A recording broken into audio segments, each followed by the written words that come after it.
All right, let's talk to Helen. Hi, Helen. Hi. Hi, my darling. What's up? I'm ringing in regard to my granddaughter who's 15 and partially sighted.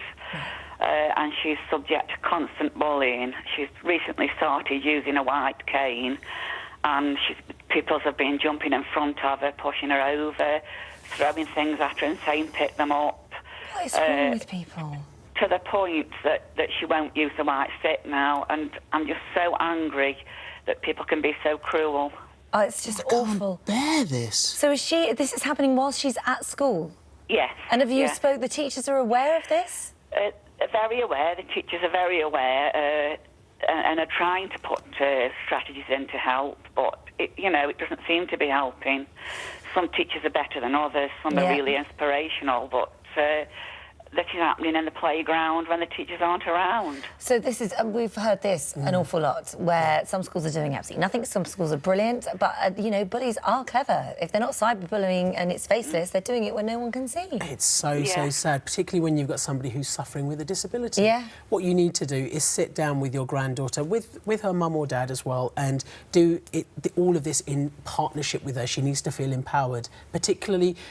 One thing I always stress to people who have a young person affected by disability, make it about the ability, not about the disability. Because they can, when they're being bullied for it, they can focus on it so much that it almost feels like a flaw to them. It's not about that. It's about all the things you can do.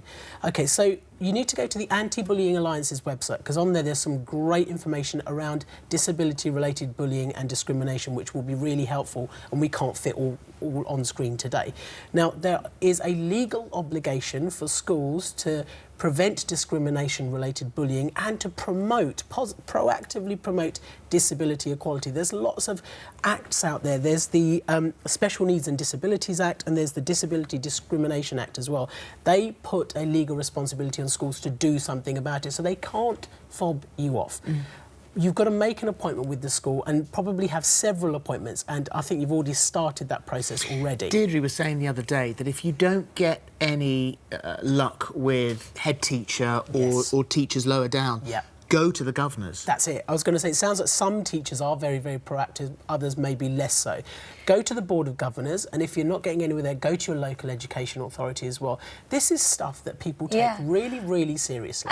Helen, I was going to ask you that. Have you seen the video that we put online that we're asking people to view and pledge to show it to others?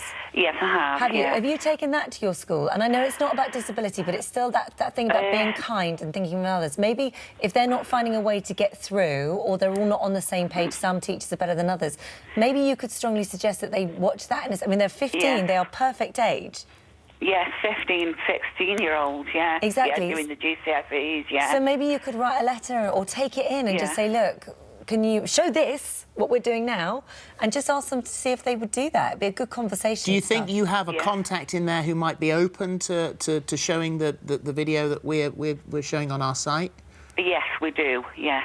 We do. Because I think it should be an assembly. I think your granddaughter should be in that assembly, and it could almost be a point of saying, listen, we're all here today for this very reason. This is we want you to watch this. We're actually going to contact the school direct and see whether or not they can build some sort of an assembly for this, because across the board, bullying appalling, disabled bullying. I can't get my head around this.